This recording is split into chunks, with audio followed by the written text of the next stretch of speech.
ይህንን ዘፈን ሰምተው ራሳቸውን ያጠፉ ሰዎች ቁጥር ከ8000 በላይ እንደሆነ ይነገራል። በታሪክ ውስጥ የመጀመሪያውና የመጨረሻው የሞት ሙዚቃ ተብሎ የሚጠራው ግሎሚ ሰንዴ። ብዙዎች ይህንን ሙዚቃ የሰይጣን መዝሙር ብለው ይጠሩታል። ለምን? ምክንያቱም ሙዚቃው እንደተጀመረ የሰሙት ሰዎች በድንገት ተስፋ መቁረጥ ውስጥ ይገባሉ። ከዚያም የማይመለሱበት ጨለማ ውስጥ ገብተው ሕይወታቸውን ያጠፋሉ። የቢቢሲ ሬዲዮ ጣቢያ እንኳን ይህንን ሙዚቃ ለብዙ አስርት ዓመታት እንዳይተላለፍ ባን አድርጎት ነበር። ግን ጥያቄው ይሄ ነው። ይህ ሁሉ የሆነው በሙዚቃው ውስጥ ባለው ምስጢራዊ ኃይል ነው ወይስ በሰው ልጅ አእምሮ ውስጥ በተፈጠረ የጅምላ ፍርሃት? ዛሬ አብረን ወደ 1930ዎቹ እንመለሳለን። በቡዳፔስት ከተማ የተጀመረው መላው ዓለምን ያስደነገጠውና አሁንም ድረስ በስሙ የሚፈሩት የዚህ የሞት ሙዚቃ እውነተኛ ታሪክ ምን ይሆን?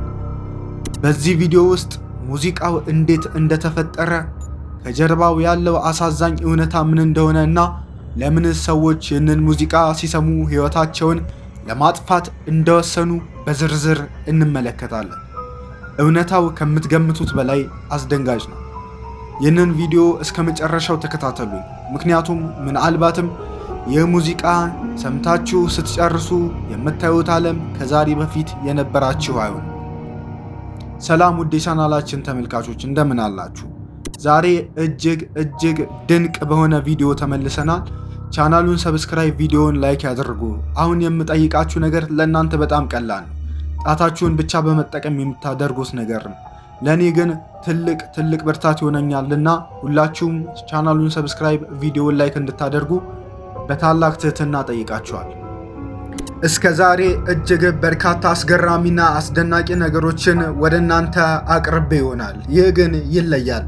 ዛሬ የምናወራው ስለ ሙዚቃ ነው። ሙዚቃ ስንል ግን እንደው ዓለም አቀፍ መግባቢያ ስለሆነው ሙዚቃ አይደለም። ይህንን ሙዚቃ የሰሙ በሙሉ በርካቶቹ ራሳቸውን ያጠፋሉ፣ የተወሰኑቱ ደግሞ የመንፈስ ጭንቀት ያጋጥማቸዋል ተባለ።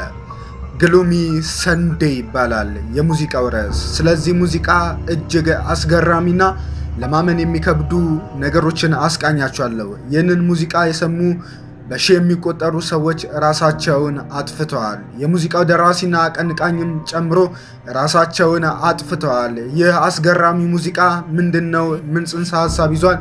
እንዴት ባለ ሁኔታ ነው ይህንን ሁሉ ሰው ሊፈጅ የቻለው? ሙዚቃውስ እስኬት አለ የምትሉኝ አብራችሁኝ ብትቆዩ ስለዚህ አስገራሚና ለማመን ስለሚከብድ ሙዚቃ የማስደምጣችሁ ይሆናል።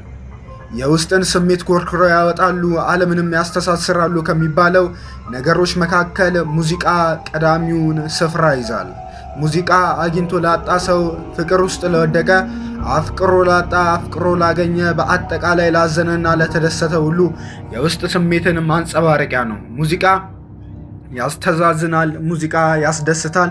እንዲሁ ሙዚቃ በሌላ በኩል ደግሞ ሙዚቃ የራሱ ቋንቋ አለው። ስሜትን መግባቢያ ያደረገ ስልት በመሆኑ የዓለም ቋንቋም ተብሎ ይወሰዳል። በዚህም የየሀገራቱን ባህልና ቋንቋ የያዙ ሙዚቃዎች በሌሎችም ሕዝቦች ቋንቋ ተናጋሪዎች እየተወደደ ሲደመጥ ማየት አይገርምም። ይሄኛው የዛሬ አርዕስታችን የሆነው ሙዚቃ ግን ይለያል። ሙዚቃውን ያደመጡ በሺህ የሚቆጠሩ ሰዎች ራሳቸውን አጥፍተዋል። ግሎሚ ሰንዴ ይሰኛል። ይህ ዘፈን በእርግጥም እንደ ሌሎቹ ሙዚቃዎች አይደለም፣ ከዚያ ወጣ ያለ እንጂ። ይህ ሙዚቃ በቅጽል ስሙ የሃንጋሪያውያን ራስ ማጥፊያ ዜማ ወይም ዴዝ ሚውዚክ ተብሎ ይጠራል። የዘፈኑን ዜማ የደረሰው ሃንጋሪያዊው ፒያኖ ተጫዋችና የሙዚቃ ደራሲ ሬሶ ሴሬዝ ሲሆን ይህንን ለየት ያለ ስራውን በፈረንጆቹ በ1933 ደግሞ አሳትሞት ነበር። በዘፈኑ ቀድማችሁ የምትሰሙት የመጀመሪያው ግጥም ቬጌ ኤ ቬላኛክ ይሰኛል። ዓለም እያበቃላት ነው የተሰኘ ነበር። ግጥሙ በጦርነት ስለመጣ ተስፋ መቁረጥና ስለ ሰው ልጆች ኃጢአት ጸሎትም ስለማድረግ ያትት ነበር። ኋላ ላይ ግን ሃንጋራዊው ገጣሚ ላዝሎ ዣቮር ራሱን ግጥም መጻፍ ቻለ።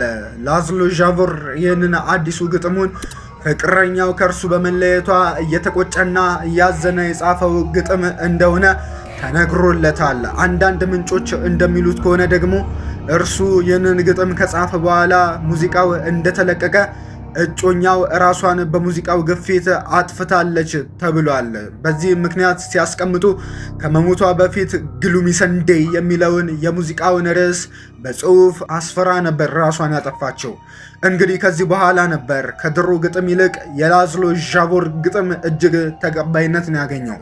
በወቅቱ አስፈሪና መነጋገሪያ የሆነው ይህ ሙዚቃ ሃንጋሪያዊው ቮልካልማር በ1935 ለመጀመሪያ ጊዜ ቀርቶ ካዘጋጀው በኋላ ሙዚቃው እንደተጠበቀው በርካታ አድማጮችን ማግኘት አልቻለም ነበር።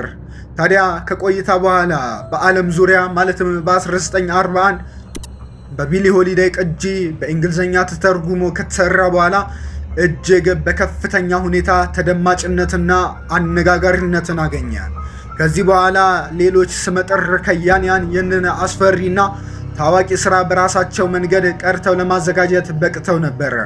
የዜማ ደራሲው ሬሶ ሴሬስ ለመጀመሪያ ሙዚቃው ቅንብር በፒያኖ ቅኝት ሲማይነር አቀናብሮ የሰራው ሙዚቃ ዜማውን ሲጽፍ እጅግ በአሳዛኝ ቃላቶች ተጠቅሞና ሰዎችን ራሳቸውን እንዲያጠፉ የሚገፋፋ የሚመክር በኋላም ጫፍ አድርሶ ራሳቸውን እንዲያጠፉ የሚያደርግ ሙዚቃ ነው።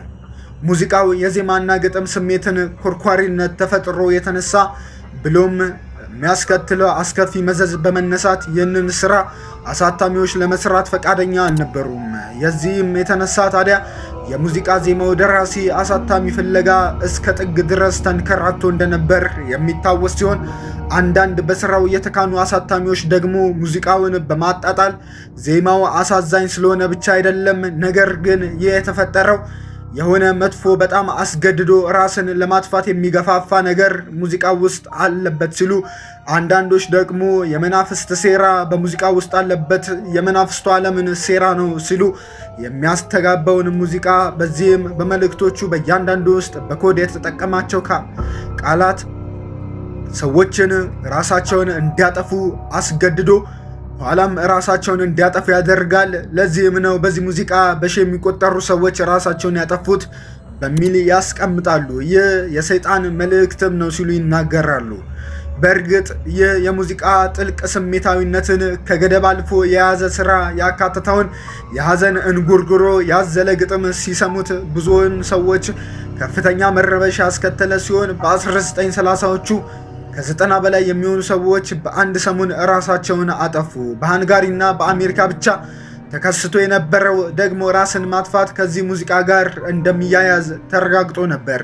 ሁኔታው እያነጋገረ ሲመጣና ከበርካታ ራሳቸውን ከሚያጠፉ ሰዎች መሃልም ጽፈው የሚገኙት ግሉሚ ሰንዴይ የሙዚቃ ርዕስ ጋር በተያያዘ ስቲቨን፣ ካሮሊና ዴቪድ የተባሉ 3 ተመራማሪዎችም እውነት ግሉሚ ሰንዴይ የተባለው ሙዚቃ ሰዎች ራሳቸውን እንዲያጠፉ የሚገፋፋ ነው ወይስ ከሚፈጥረው ከፍተኛ ስሜታዊነት ጋር የተከሰተ ግጥምጥሞሽ ነው በሚል መነሻ በማድረግ ጥናትና ምርምር ያደረጉ ሲሆን በዚህም ሰፊ ጥናትና ምርምራቸው መጨረሻ ያገኙት ውጤት አስደንጋጭ ነው።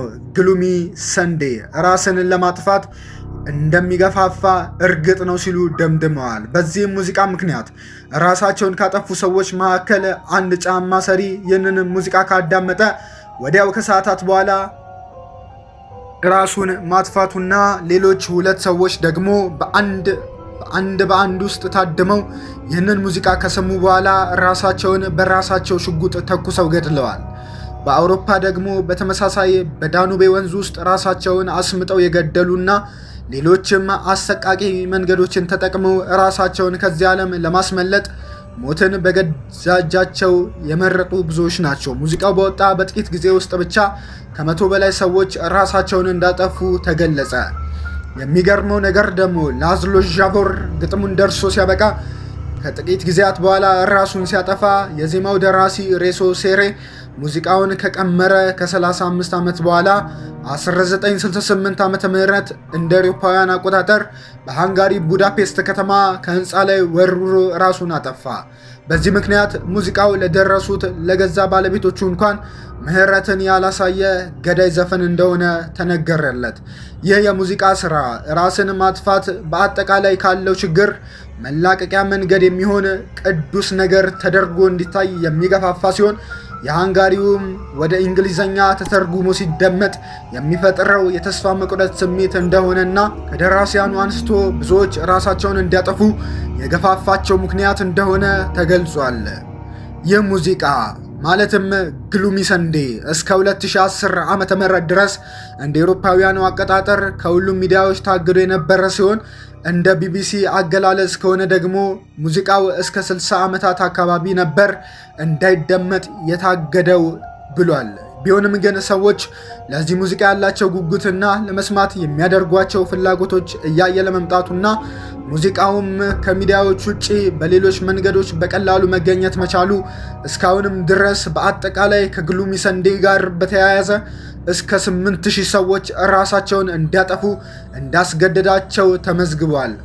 እንዲህ ስሜትን ከመኮርኮር ደስታና ሐዘንን ከማጀብና ከመግለጽም አልፎ የሰው ልጆችን አእምሮ የመቆጣጠር ብሎም ውሳኔ ላይ ደርሰው ራሳቸውን እንዲያጠፉ በገዛ እጃቸው እስከ ማድረግ የሚገፋፋውና የሚያደርሰው የሰይጣናማ የሙዚቃ ስራ ብዙዎች ተጽዕኖ ከመፍጠር ያለፈና በመናፍስት ምክንያት መጥፎ ድርጊትን የሚያበረታታ ነው ቢሉትም አሁንም ድረስ ከፍተኛ ስሜትን መኮርኮር መፍጠሩ አድማጮቹንም ለዚህ እንደሚያበቃ የሚሞግቱ አልጠፉም። ሆኖም እንደ ደራሲያኑ ወዲያው አሊያም ከበርካታ ዓመታት በኋላ ራስን ለማጥፋት መመረጥ ሙዚቃው የሚያሳድረው የስሜት መለወጥ ሳይሆን ራስን የማጥፋት የውስጥ ጩኸት ከዚህ ሙዚቃ የሚተርፍ ብቸኛው ግብረ መልስ እንደሆነ የሚነግሩን ሐሳቦች ሚዛን ይደፋሉ። ምክንያቱም በጣም ወረደ።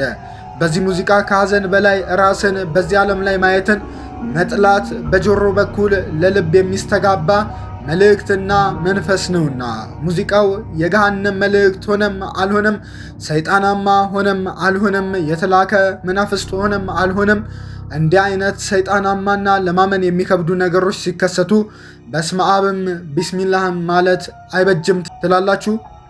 ውድ የቻናሌ ተከታታዮች ለዛሬው ያቀረብኩላችሁ ቪዲዮ ይህንን ይመስላል። ቻናሉን ሰብስክራይብ፣ ቪዲዮ ላይክ እንድታደርጉ በትህትና ጠይቃለሁ።